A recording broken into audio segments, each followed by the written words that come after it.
Movie की शुरुआत होती है पास्ट के एक ऐसे सीन को दिखाते हुए जिसमें 1989 में हो रही एक कार रेसिंग दिखाई जाती है। अब अचानक से एक रेसिंग कार आकर रुकती है और रेसर अपने बेटे डॉम से कहता है कि तुम हमेशा बुरे लोगों से दूर रहना। वो अपने बेटे को इसी तरह से एडवाइस देता रहता था। इसके बाद वो रेस भी कंटिन्यू करता है बहुत ही तेज स्पीड के साथ। लेकिन आज उसका दिन अच्छा नहीं था। एक और कार आती है और उसके बैक पर बहुत जोर से हिट करती है। यहाँ इन कार्स का एक्सीडेंट हो जाता है, लेकिन सबसे ज्यादा चोट डॉम के फादर को ही पहुंचती है। उनकी कार उड़ते हुए दूसरे गाड़ियों के ऊपर से दूर जाकर गिरती है और फ्लिप होते होते ग्राउंड के साथ टकरा जाती है, जिसकी वजह से गाड़ी में आग और वो ब्लास्ट हो जाती है। यहाँ पर ये रेसर मारे जाते हैं, यानी डॉम के फादर। डॉम बहुत रोता है, चिल्लाता है और इसी के साथ स्टोरी आती है प्रेजेंट में, जहाँ पर हम डॉम को एक बहुत ही बड़ा आदमी देखते हैं। उसका छोटा सा 3-4 साल का बेटा होता है और उसकी वाइफ उसके साथ बहुत खुश होती है। वो एक पीसफुल फॉरेस्ट में बहुत खुश जिंदगी गुजार रहे थे। यहाँ पर डॉम हमें एक ट्रैक्टर रिपेयर करता हुआ दिखाया जाता है कि तभी वहाँ पर एक गाड़ी रुकती है। डॉम और उसकी वाइफ अलर्ट हो जाते हैं और उन पर गन पॉइंट कर देते हैं। तभी उस गाड़ी में से एक आदमी बाहर आता है और अपने हाथ ऊपर करके कहता है, टॉम मैं यहाँ तुमसे मिलने आया हूँ, कोई दुश्मन नहीं हूँ, गौर से देखो।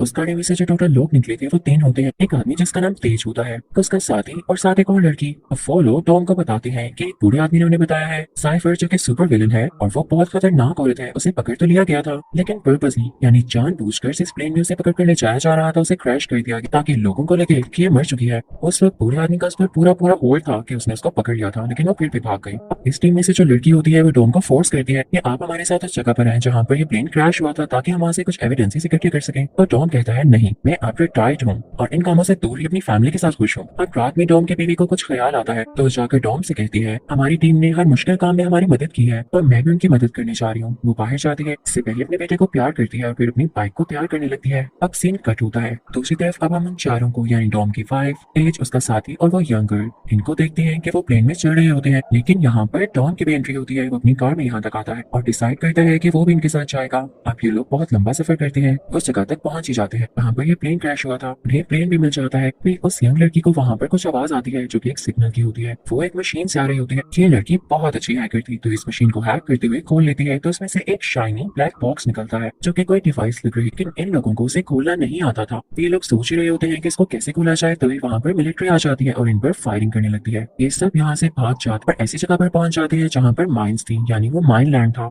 जैसे जैसे कोई उन पर आता जाता वो ब्लास्ट होती जाती है, जिसकी वजह से बहुत सारी मिलिट्री कार्स डिस्ट्रॉय हो जाती है। अब इनकी ब्लास्ट होने की वजह से एयर प्रेशर से एज के साथी की गाड़ी में उड़कर एक जगह गिरती है, वो भी एक लैंड माइन के ऊपर, और अगर वो हिलता तो उसकी गाड़ी भी ब्लास्ट हो जाती। उसके आसपास में लैंड माइंस थी और ये उसके लिए बहुत मुश्किल खड़ी थी। वो वहाँ से बहुत कोशिश करता है कि आराम से यहाँ से एस्केप कर जाए, लेकिन इन्हीं कोशिशों में उसकी गाड़ी थोड़ी सी हिलती है और नीचे की तरफ आती है। इसकी वजह से लैंड माइन ब्लास्ट कर जाती है और उसकी गाड़ी भी आग लग जाती है और सब बहुत उदास हो जाते हैं और लड़की रोने लगती है। लेकिन तभी एज का वो साथी लंगड़ाते हुए इनकी तरफ आता है तो सब शुक्र अदा करते हैं और खुश हो जाते हैं। दूसरी तरफ टॉम की बीवी के पास वो डिवाइस थी। अब उसको बचाने के लिए एक बाइक पर जाने लगती है ताकि उसे कोई पा न सके। सोल्जर्स भी उसके पीछे होते हैं ताकि वो डिवाइस को ले सके, लेकिन तभी टॉम की वाइफ की बाइक एक पत्थर के साथ टकराती है और बाइक उड़ते हुए बैलेंस खो देती है। इससे पहले कि सोल्जर्स आकर उसको पकड़ते टॉम वहां पर आ जाता है। उसकी वाइफ उसकी गाड़ी पर आकर गिरती है। यहाँ पर एंट्री होती है इस मूवी के बहुत ही मेन कैरेक्टर की, जिसका नाम जेकब है। खामोशी से अपनी गाड़ी में आता है, चलते हुए गाड़ी से अपना हाथ बाहर करके वो डिवाइस उठा लेता है और फौरन से वहां से भाग जाता है।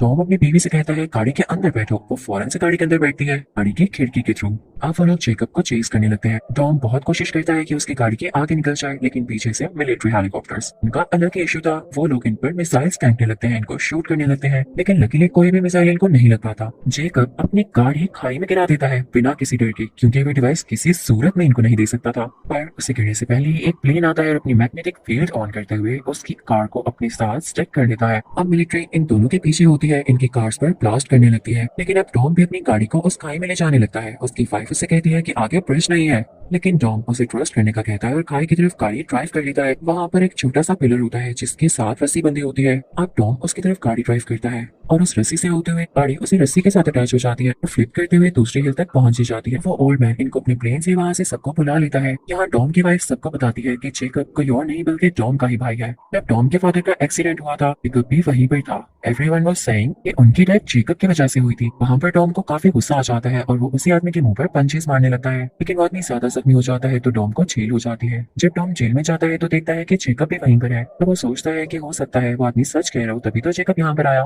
तो वो जेकब से कोई बात नहीं करता। अब सीन आता है प्रेजेंट की तरफ, जब जेकब साइफर को वो डिवाइस देते हुए कहता है इसका दूसरा पार्ट खोया हुआ है। अब साइफर से बताती है इसका दूसरा पार्ट लंदन में है और तुम्हें वहीं पर जाना होगा। अब नेक्स्ट सीन में हम एक सी को देखते हैं और उसके अंडरग्राउंड टनल में डॉम और उसके साथियों की सीक्रेट प्लेस होती है जो कि उन्हें ओल्ड मैन नहीं दी थी। यहाँ पर वो यंग लड़की अपने मिशन के बारे में बताने लगती है कि इन्हें डिवाइस का दूसरा हिस्सा ढूंढना है। पता है वो डिवाइस क्या कर सकती है? वो स्पेस में सारी सैटेलाइट्स को कंट्रोल कर सकती है, इवन किसी भी इलेक्ट्रॉनिक डिवाइस को, और ये किसी भी चीज को डिस्ट्रॉय भी कर सकती है। हमने इसे दो हिस्सों में बनाया था। जेकब के पास एक हिस्सा है और वो दूसरा हिस्सा लेने लंदन जरूर जाएगा, लेकिन उससे पहले हमें वहां जाना होगा। अभी उन्हें ये भी पता चलता है कि ओल्ड मैन का जो राइट हैंड था यानी उसका साथी वो मर चुका है, लेकिन उन्हें इस बात पर यकीन नहीं आता कि वो तो इतना स्ट्रॉन्ग और फिट था। और डॉम की बीवी कहती है कि मैं वहां पर जाऊंगी और उन्हें ढूंढूंगी। उसके साथ एक और लड़की होती है। यहाँ पे सीन दोबारा से पास्ट में आ जाता है। डॉम अब जेल से फ्री हो चुका होता है और एक स्ट्रीट रेसिंग में जाता है जहाँ पर वो जेकब से रेस लगाने का कहता है। अब रेस स्टार्ट हो जाती है और टॉम रेस जीत जाता है और जेकब से कहता है कि मुझे इस जीत के बदले कुछ नहीं चाहिए, सिर्फ तुम यहाँ से चले जाओ और मैं तुम्हें दोबारा ना देख सकूं, यही मेरी विश है। यहाँ से सीन दोबारा प्रेजेंट में आता है।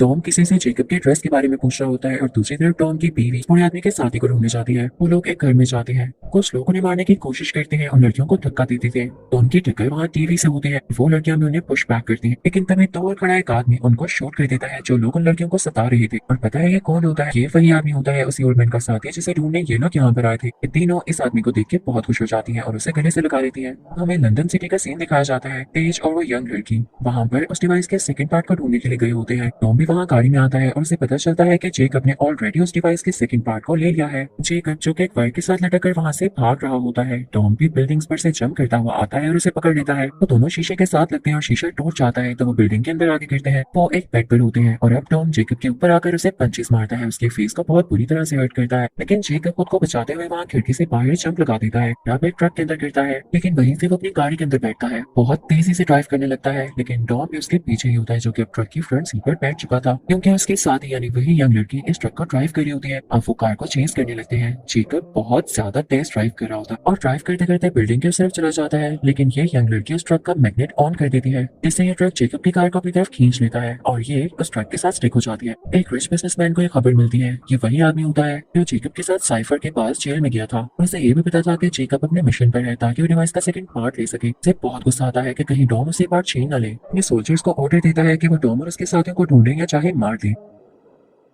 दूसरी तरफ हमें उन लेडीज को दिखाया जाता है जो उस बूढ़े आदमी के साथी को वापस लेकर आ चुकी होती है। जापानीज लड़की भी उनके साथ होती है। यहाँ पर वो रोने लगती है और इनको बताती है कि उसके पेरेंट्स ने ये डिवाइस बनाई थी, वो इसे अपने डीएनए के हेल्प से खोल सकती है। इधर जेकब भी टनल में एक दीवार के पीछे कैद होता है जो कि ये सारी बातें सुन लेता है। तभी बिजनेसमैन और इसके आदमी अपने वेपन्स के साथ यहाँ पर आ जाते हैं और जेकब को और उसी जापानीज औरत को वहाँ से ले जाते हैं क्योंकि वो डिवाइस खोल सकती थी। लेकिन वही यंग लड़की यहाँ पे मैग्नेट फिर से ऑन कर देती है और उससे सारे वेपन्स अट्रैक्ट होकर उसके साथ चिपक जाते हैं। सोल्जर्स भी ग्राउंड पर गिर जाते हैं और वहाँ पर अब ब्लास्ट होने लगता है। इससे टनल की दीवारें गिरने लगती हैं और इसमें काफी ज्यादा सोल्जर्स मारे जाते हैं, लेकिन उनमें से कुछ सोल्जर्स ने टॉम को भी कैद कर लिया था और वो उसे पानी में फेंक देते हैं। उसकी वाइफ ही देख के चिल्लाने लगती है। अब कुछ देर बाद जब टॉम को होश आता है तो वो देखता है कि उसकी बीवी उसकी आंखों के सामने है, क्योंकि उसकी बीवी ने उसे डूबने से बचा लिया था। क्या लड़कियों ने बता दी है कि जेकब इसमें एक सैटेलाइट भेजेगा ताकि डिवाइस को इनिशिएट कर सके, उसे चला सके। तो टॉम कहता है तो कोई बात नहीं, हम स्पेस में जाएंगे। अब उस तरह जेकब और वो बिजनेसमैन एक साथ हो चुके होते हैं और सैटेलाइट को स्पेस में लॉन्च करने वाले होते हैं। साथ ही साथ उन्होंने डिवाइस के दोनों हिस्से लगाकर उसे जोड़ लिया होता है और फिर वो दो ट्रक्स में निकल जाते हैं। एक ट्रक में जेकब और बिजनेसमैन होता है जबकि दूसरे ट्रक में वही जापानीज लड़की होती है। जेकब कंट्रोल करने लगता है उसी डिवाइस सैटेलाइट को। टॉम भी अब इसी तरफ आने लगता है। तेज और उसका साथी स्पेस में जाने के लिए निकल पड़ते हैं। अपने कॉस्ट्यूम्स पहन लेते हैं और एक ऐसी स्पेसशिप में बैठते हैं जो कि दिखने में गाड़ी जैसी लग रही होती है, लेकिन उसके साथ नाइट्रोस भी अटैच होते हैं जो कि अचानक से ऑन हो जाते हैं। उनमें से आग आने लगती है और वो स्पेसशिप तेजी से स्पेस की तरफ ट्रैवल करने लगती है और ये मिशन सक्सेसफुली इनिशिएट हो ही जाता। टॉम और उसके दूसरे साथ अपनी गाड़ियों का मैग्नेट ऑन कर देते हैं जिसकी वजह से सोल्जर्स की गाड़ियां इसके साथ अटैच होने लगती हैं।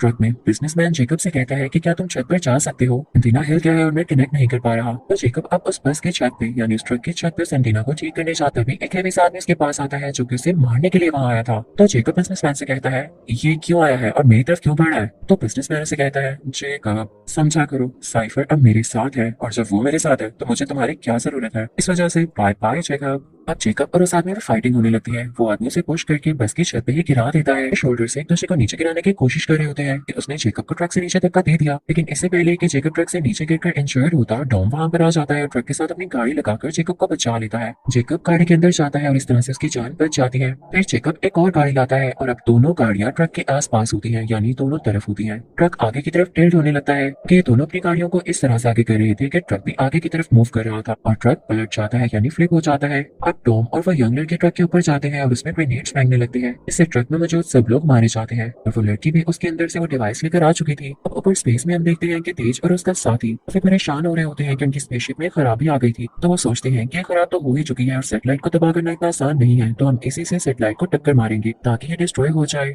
और हमारा मिशन पूरी तरह से पूरा हो जाए। वो लोग ऐसा ही करते हैं और सेटेलाइट डिस्ट्रॉय हो जाती है। ये लोग सेटेलाइट के बीच में से होते हुए आते हैं। सीन यहाँ पर चेंज हो जाता है और हमें नहीं पता चल पाता कि ये दोनों बच पाए या नहीं। उधर हम देखते हैं कि बिजनेसमैन का ट्रक जो कि तबाह होने के बाद नीचे की तरफ गिर रहा था, वो अभी भी मुसलसल यानी कंटिन्यूसली से नीचे जा रहा होता है। इन तभी साइफर अपने प्लेन के साथ आती है और टॉम पर मिसाइल्स फेंकने लगती है, क्योंकि उससे ये चीज बर्दाश्त नहीं हुई कि उसने ट्रक पर अटैक किया और उसके साथी पर। लेकिन टॉम अपनी सारी पावर इकट्ठी करता है और अपनी स्किल्स यूज करते हुए ट्रक को मूव करता है उसी प्लेन की तरफ, जिससे वो प्लेन भी क्रैश हो जाता है और ये ट्रक भी पूरी तरह से डिस्ट्रॉय हो जाता है। एंड पर जेकब और टॉम एक साथ आते हैं और सुलह कर लेते हैं, जिसके बाद जेकब वहां से गाड़ी में कहीं चला जाता है। अब तेज और उसके साथियों का सीन दिखाया जाता है। उन्हें स्पेस में लकीली एक स्पेस शटल मिल चुकी थी, जिससे वो वापस आ जाते हैं और एट द एंड हम देखते हैं कि साइफर उस ब्लास्ट में मरी नहीं थी, क्योंकि वो उसका प्लेन था ही नहीं। साइफर तो कहीं दूर बैठी हुई थी और इसने ये ड्रोन भेजा था जो कि प्लेन की शक्ल का था, जिसे वो दूर बैठकर ही कंट्रोल कर रही थी और यही ड्रोन क्रैश हुआ था। तो न जाने साइफर अब इन लोगों के अगेंस्ट और क्या क्या करती।